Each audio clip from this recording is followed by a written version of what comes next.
This is The Scoop for Wednesday. I'm Josh Holton with the WMNF News headlines. Next week, the Florida Public Service Commission will consider nearly $10 billion in rate increases for Florida Power and Light customers. WMNF's Chris Young reports advocates are sounding the alarm not only for FPL customers, but people all over the state and nation.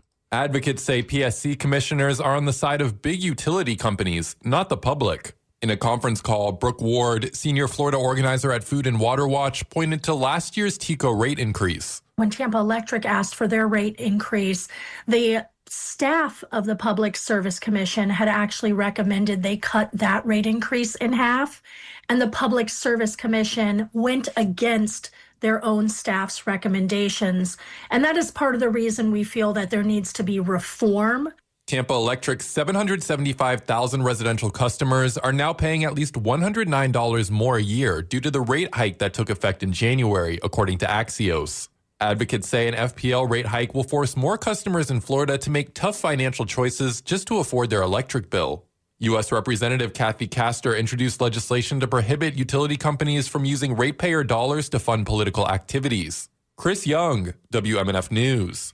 Saying the case has significant implications for home construction and the economy, home builders and septic system industry backed this week the Florida Department of Environmental Protection in its appeal of a federal judge's decision that required additional steps to protect manatees in the northern Indian River Lagoon.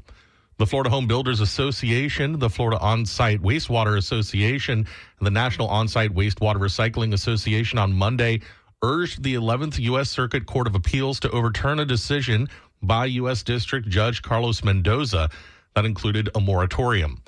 Mendoza sided with the environmental group Bear Warriors United, which argued that sewage discharges into the lagoon led to the demise of seagrass, a key food source for manatees, and resulted in starvation deaths and other harm to threatened species. Septic tanks discharge nitrogen that can cause harmful algal blooms in waterways. As of July 25th, Florida totaled 484 manatee deaths this year, with the largest number, 96, in Brevard County, according to Fish and Wildlife Conservation Commission data. 2 Republicans and 1 Democrat qualified before a noon deadline yesterday to run in a special election to replace former Senator Blaise Ngolia, a Spring Hill Republican who was appointed to state chief financial officer last month. Former Republican Representative Ralph Masulo, Inverness Republican Anthony Bryce, and Ash Marwa, a Democrat from the Villages, will vie in Senate District 11, which is made up of Citrus, Hernando, Sumter, and part of Pasco counties. A special Republican primary will be held September 30th, while a special general election is scheduled December 9th. Governor Ron DeSantis appointed Ngolia to succeed former CFO Jimmy Patronis, who won a special election this spring for a Northwest Florida congressional seat. The Florida Republican Senatorial Campaign Committee, which is headed by Senate GOP leaders, is backing Masulo to succeed Ngolia.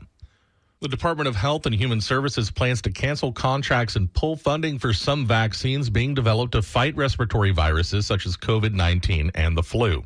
Health Secretary Robert F. Kennedy Jr. announced yesterday that $500 million worth of vaccine development projects using the mRNA technology will be halted. The 22 projects are led by major pharmaceutical companies like Pfizer and Moderna. These mRNA vaccines are credited with slowing the 2020 coronavirus pandemic. In a social media video, Kennedy said HHS was prioritizing the development of safer, broader vaccine strategies like whole virus vaccines and novel programs that don't collapse when viruses mutate. Hiroshima is marking the 80th anniversary of the U.S. atomic bombing of the western Japanese city. Many aging survivors express frustration over growing global support for nuclear weapons as deterrents. With survivors' numbers rapidly declining and their average age now over 86, the anniversary is a significant milestone. The bombing on August 6, 1945, killed 140,000 people, and a second bomb on Nagasaki killed 70,000 more. Cloudy today with some storms in the afternoon and highs in the lower 90s.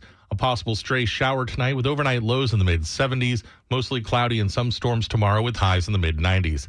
I'm Josh Holton with the WMNF News headlines. This is The Scoop, recorded at WMNF Tampa.